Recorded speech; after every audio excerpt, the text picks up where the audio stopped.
Hello दोस्तों, कैसे हो आप सब। Welcome back to my channel market with Rahul Singh, जहां हम बात करते हैं आपकी फाइनेंशियल ग्रोथ के बारे में थोड़ा डिटेल्स में। आज हम डिस्कस करेंगे एक 40 ईयर्स ओल्ड सैलरीड एम्प्लॉइज़ के बारे में कि उसके लिए क्या बेस्ट इन्वेस्टमेंट स्ट्रेटजी हो सकती है। भाई 40 साल की एज पे तो आपने ज़िंदगी का काफ़ी एक्सपीरियंस ले लिया है। अब बात करते हैं आपके फाइनेंशियल फ्यूचर को एक सॉलिड बूस्ट देने का। तो रेडी, चलो शुरू करते हैं।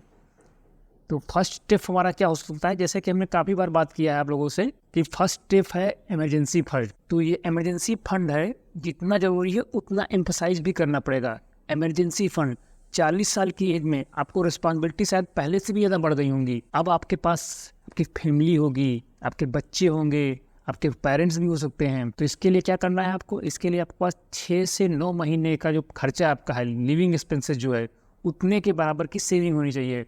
और वो सेविंग कहाँ जाएगी, वो सेविंग जाएगी आपकी लिक्विड फंड में या हाई यील्ड सेविंग अकाउंट्स में, जहाँ पे आप जब चाहें तब उसको विड्रॉ कर सकते हैं। और आपका कोई फाइनेंशियल क्राइसिस आता है तो उस केस में आप उससे यूटिलाइज कर सकते हैं, उससे आप प्रोटेक्ट हो सकते हैं। Second planning that will be retirement planning. तो रिटायरमेंट प्लानिंग, भाई अब तो रिटायरमेंट को सीरियसली लेना पड़ेगा आपको, क्योंकि अब जो है आप 40 ईयर के हो गए हो। अब आपको रिटायरमेंट के बाद काम करना है या आराम करना है। तो हमको तो भाई आराम करना है। तो पहला स्टेप है अपने रिटायरमेंट अकाउंट को मैक्स आउट करना। अगर आपका ईपीएफ पीपीएफ अकाउंट है तो उसका पूरा फ़ायदा उठाओ। एनपीएस में भी कंट्रीब्यूट करो। अब अगर आपने पहले से सेविंग नहीं की है तो थोड़ा एग्रेसिव सेविंग कर लाना पड़ेगा, क्योंकि अब 40 साल के हो गए हो। और अब ऐसा गोल करना पड़ेगा आपको ताकि आपका रिटायरमेंट गोल टाइम पे अचीव हो जाए, नहीं तो प्रॉब्लम हो जाएगी।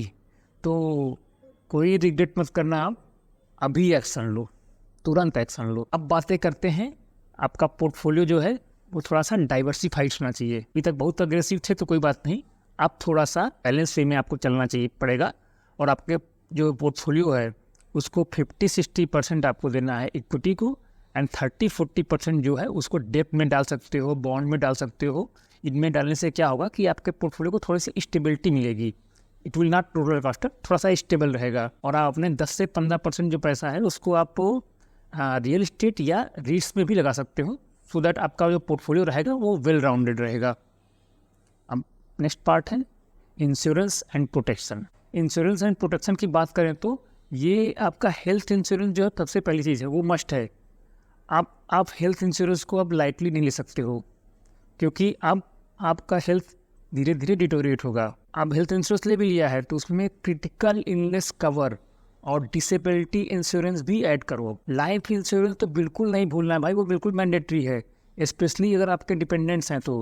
रिमेंबर, इंश्योरेंस का मतलब है आप अपनी और अपनी फैमिली की सेफ्टी को प्रायोरिटी दे रहे हो।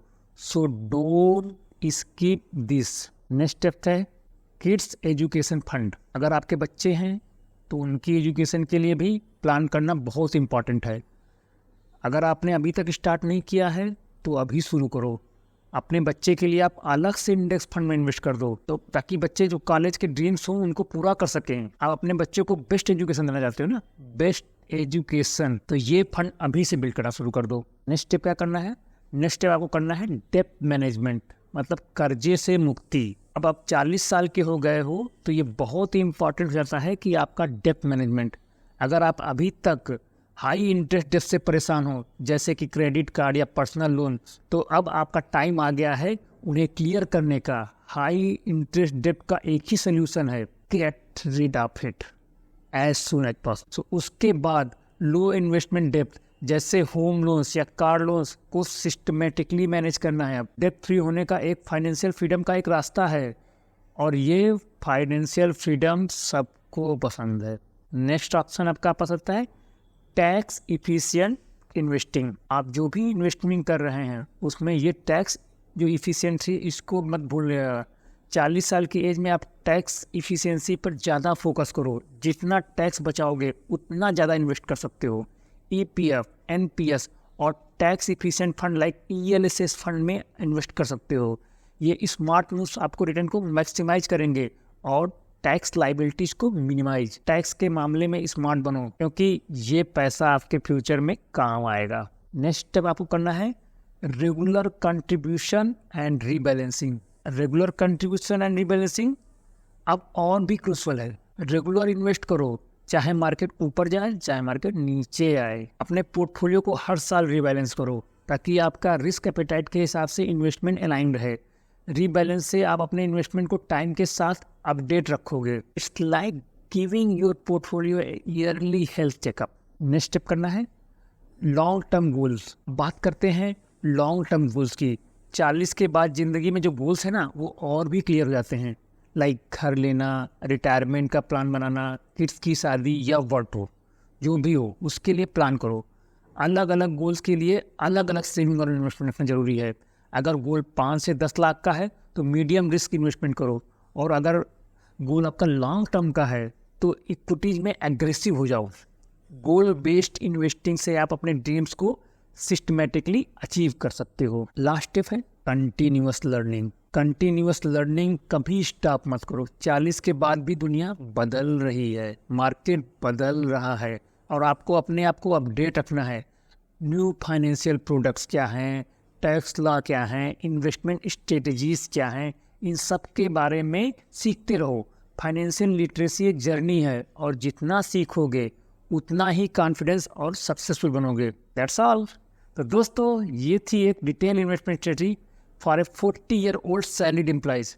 अगर आपको ये वीडियो इन्फॉर्मेटिव लगा हो तो लाइक बटन जरूर दबाओ, चैनल को सब्सक्राइब करो और कमेंट में अपने इन्वेस्टमेंट एक्सपीरियंस को शेयर करो। और अगर कोई डाउट हो तो पूछो, मैं हूँ। थैंक्स फॉर वॉचिंग और मिलते हैं अगले वीडियो में। Until then invest smartly, live fully और अपना और अपने फैमिली का फ्यूचर सिक्योर करो। Bye bye, take care.